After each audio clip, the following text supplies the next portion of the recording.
aquí está tu trovador.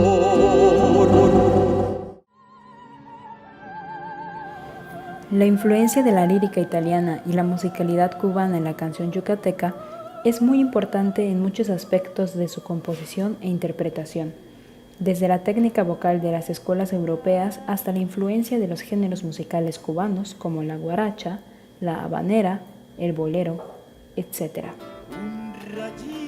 La canción popular yucateca es una de las creaciones más enriquecidas de la esencia yucatanista que ha permanecido a través de las transiciones y mezclas culturales. ¿Cómo se introdujo el estilo lírico italiano en la voz del cantante yucateco y la relación musical entre Cuba con la península yucateca? Para el año de 1847, durante la Guerra de Castas, se mandaron mayas y mestizos como esclavos hacia la isla cubana.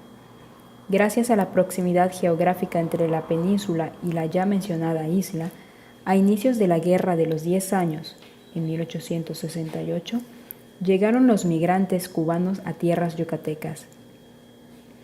En 1869 arribaron más emigrantes buscando trabajo en Campeche, Cizal y Mérida, ya que fueron expulsados por la intolerancia española. Varios escritores cubanos, como por ejemplo Alfredo Torroella, expresaron un gran cariño por las tierras yucatecas, donde encontraron un acogedor refugio tras el abandono de sus tierras, ya que en ese entonces Cuba era colonia española.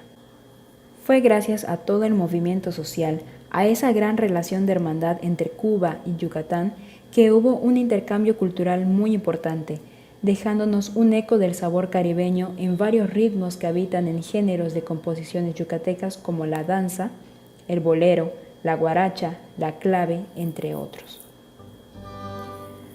La canción es un género musical en verso creada para la voz humana.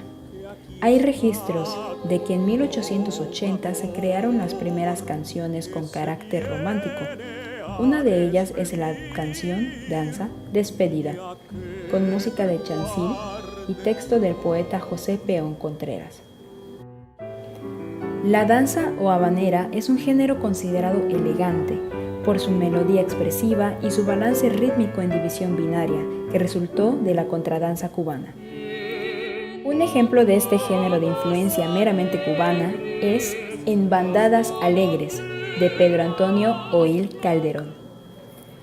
Tanto la cultura yucateca como la cubana tienen composiciones chuscas o jocosas, como es el caso de La Mestiza, obra satírica y costumbrista que habla acerca de una mestiza que va hacia el mercado con su traje típico y que llama la atención con su encanto.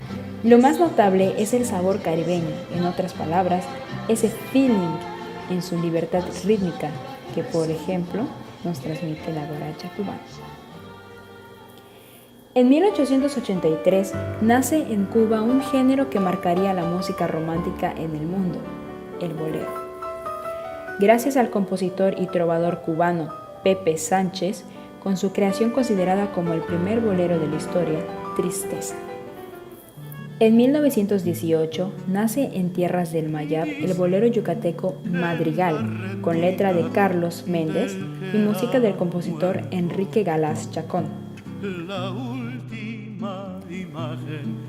Felipe García, trovador y compositor yucateco, publicó un artículo acerca del bolero, en el cual explica que en la segunda mitad del siglo XVIII llegó a Cuba una contradanza y bolero español. Este último era muy diferente al que se interpreta en la actualidad en la isla caribeña, pues el bolero español se escribía en compás de 3/4, mientras que el bolero cubano se escribe en compás de 2/4. Es evidente que la musicalidad cubana ha dejado huella que pareciera imborrable en la anatomía de muchas composiciones yucatecas, que hasta el día de hoy se escuchan con gran nostalgia. Inclusive se siguen creando composiciones basadas en géneros como por ejemplo el bolero. Sin embargo, la manera en la que se interpretan estas nuevas composiciones o arreglos de los mismos tesoros musicales yucatecos es diferente tratándose del estilo y del registro en el que se solía componer para la línea melódica de los y las cantantes. La notoriedad es mayor en obras interpretadas por voces femeninas, ya que en varias partituras las cantantes requerían utilizar cierta técnica vocal para que al cantar notas como Mi 6 o Fa 7, que son notas relativamente agudas, no se percibiera una voz gritada. Es evidente que la musicalidad cubana no fue lo único que influyó en las grandes composiciones yucatecas. También la influencia de la técnica del canto que era utilizada en las compañías de zarzuelas, operetas y los conciertos de influencia europea. En el siglo XVIII, la influencia musical italiana y francesa marcó suma importancia en la música en España y por lo tanto en la Nueva España. Entonces, la ya mencionada técnica de canto que se utilizaba en las composiciones yucatecas viene de ese estilo italiano. Ahora, los cantantes e intérpretes de estas composiciones solían tomar clases en algún tipo de conservatorio, o la nueva sociedad yucateca en los siglos XVIII y XIX solían aprender a cantar por medio de la imitación de lo que escuchaban en estas composiciones de origen italiano. El color de la voz de los cantantes yucatecos tenía similitud al de los cantantes líricos europeos, porque en algunos casos imitaban la técnica lírica, ya que algunos cantantes yucatecos no estudiaron formalmente en una escuela, conservatorio o con un maestro de canto. Fueron empíricos, aprendían escuchando a sus padres, tíos, amigos. Sin embargo, no se descarta la posibilidad de que también habían cantantes estudiados, ya que en 1873 José Jacinto Cuevas fundó el Conservatorio Musical de Yucatán y fue director de la Academia de Música del Instituto Literario de Mérida, donde el alumno aprendía a cantar arias de grandes compositores como Verdi, Donizetti, Schumann, Liszt, entre otros grandes.